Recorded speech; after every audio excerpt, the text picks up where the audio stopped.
We are here in Northampton, Massachusetts at Django in June. I'm here with my good friend Tcha Limberger. We're going to talk about some music. Thank you for being here with me. With great pleasure, of course. And for those of you who don't know, we, about actually 11 years ago, that long, we made a series of videos for DC Music School on violin, on guitar, on bass, and also some Gypsy music you can check out at DC Music School. I'll put a link in the description box. Today I thought we talk a little bit about musicality. It's something I learned a lot from being with Tcha. Actually, can you tell me about how you perceive, well, if I could just preface this by saying, he plays many instruments, and I always notice that he's beyond an instrumentalist. He knows the music, and no matter what instrument he plays, it's the music that comes out. So if you could just talk about how you conceive like this language of improvisation, what separates it from being just an instrumentalist? I think, well, you're a composer. When you improvise, you're not just an instrumentalist or somebody playing a solo or something. You're not just proving that you know what to play over C7. You're proving that you know how you can get nicely from C7 to F major or to F minor, and what you can basically you're recomposing a melody, whether that is a fast melody or a slow melody. That's your own choice basically, but it should not just be a lot of notes that fit in onto the chords. It should be something that has a direction. It's storytelling. It is about separating your phrases in putting interpunction, questions. There should be questions in your playing, and there should be answers, and there should be contradictions, and there should be some kind of somebody who disputes you. No, that's not what you. That's not what You're telling a story, and you want to make it as clearly as possible. So the more you're kind of, let's say, faking or playing too fast and therefore missing notes, people will not understand you. People will not understand you because you're not speaking clearly. And so for me, improvisation is exactly like speech. You need vocabulary, you need grammar, you need language, you need intonation, dynamics, you need pitch, exact pitch, you need differences in speed, and all that combined makes you a storyteller. And the vocabulary you come by listening to other people, by learning some licks. I'm absolutely not against learning licks and using licks. I would be against playing only licks, because then you're just falling into standard phrases. Like, it's normal that when you meet somebody and you say, how nice to make your acquaintance, my name is Tcha Limberger, and what are you doing? You're using phrases that you have already said a million times in your life. That's normal. You need those phrases because you want people to understand you. But you also may want to come up with something original, something of your own, something that you really absolutely want to say, that you feel is important to tell. And that's where then real composition, like instant composition, present time composition comes in, and where you really will construct something of your own over something that exists already, any tune.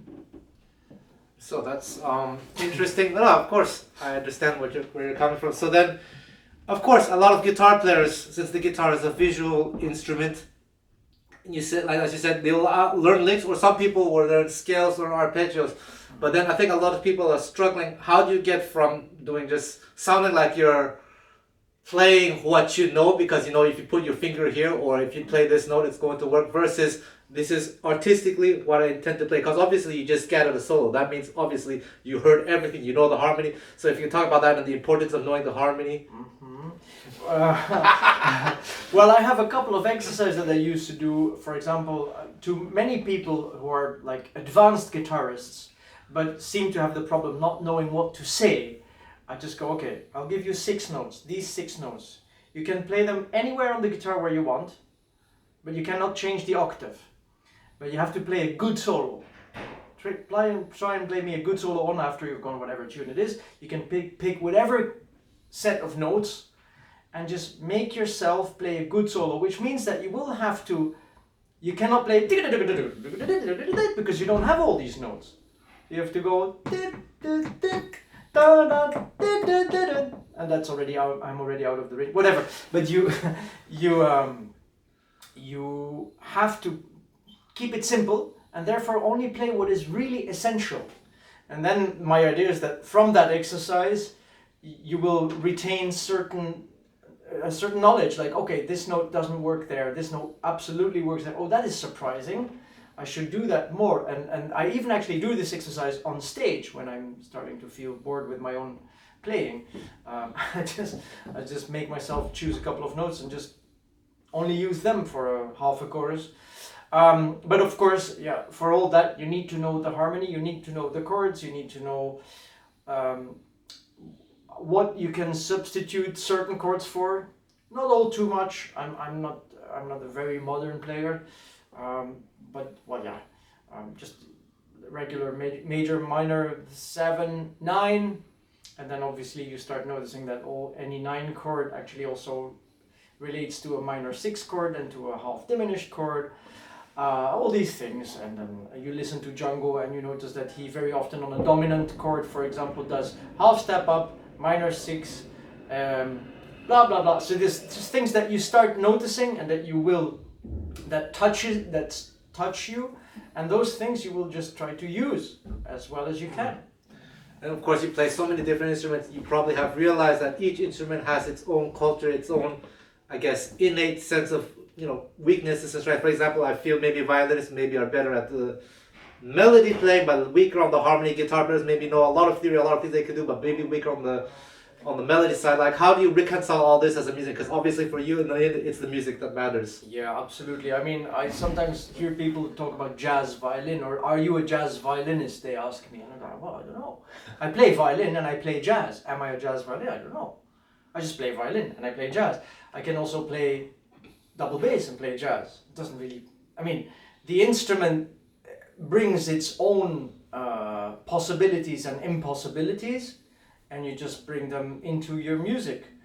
I have once been told that I play guitar like a violinist because I do much of this movement on the scale, on the neck. You know, and oh, sorry. That's my alarm.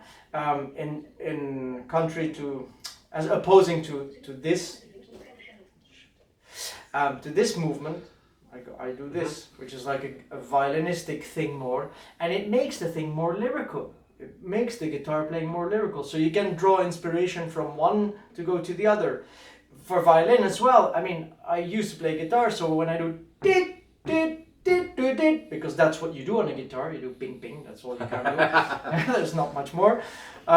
You can do it as nicely as you can, but it still stays just ping. It's finished, you know. So, but you can do that on violin as well. Dit, dit, dit. So things don't exclude each other, I think. Even they get me more inspiration.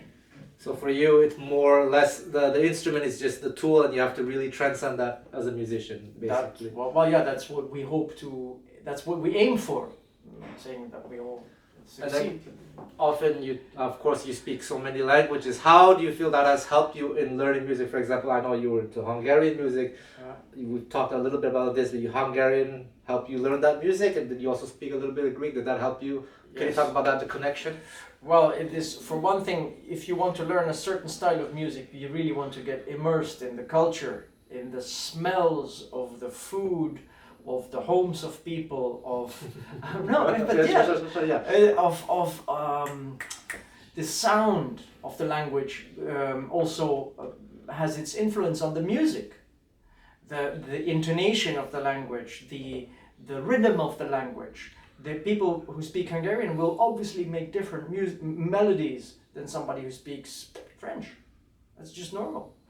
And so if you want to get really good at one style of music, the best thing you can do is go and live in the country where they play it for a good while. I would say, like, say 2-3 years, learn the language and get really immersed, because that's how you will really make progress. Otherwise you will keep being an and actually I was going to say you will keep being an outsider. I still feel a bit of an outsider in Magyar Nota and Hungarian music from Budapest.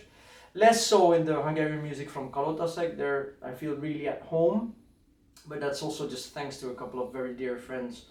But yeah, you need to get into the thing deeply, and language learning is just also just because many people wouldn't speak other languages than the one they speak, so then the communication becomes too complicated, it becomes too difficult. Plus you don't understand the songs, you don't understand the rhythm. Yeah, it's I think it's very important. Would you say that, let's say, for example, I don't know, let's say I play Hungarian music, but I don't speak Hungarian, never been to Hungary, I only copied from the album, whatever I heard. But let's just say I copy it really, really well. Then what do you think will be missing?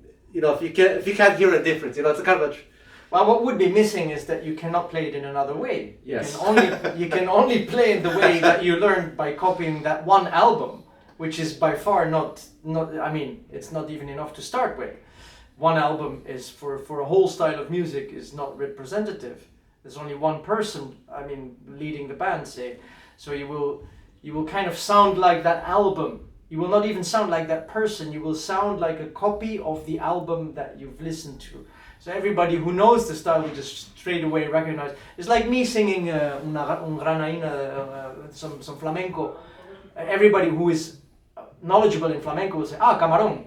They know that I got that particular specific phrase from Camarón de la Isla, and so the only thing I'm doing is kind of copying that. I'm not singing my own flamenco, because then I would need to learn to know all kinds of lyrics and be free to juggle around with it. So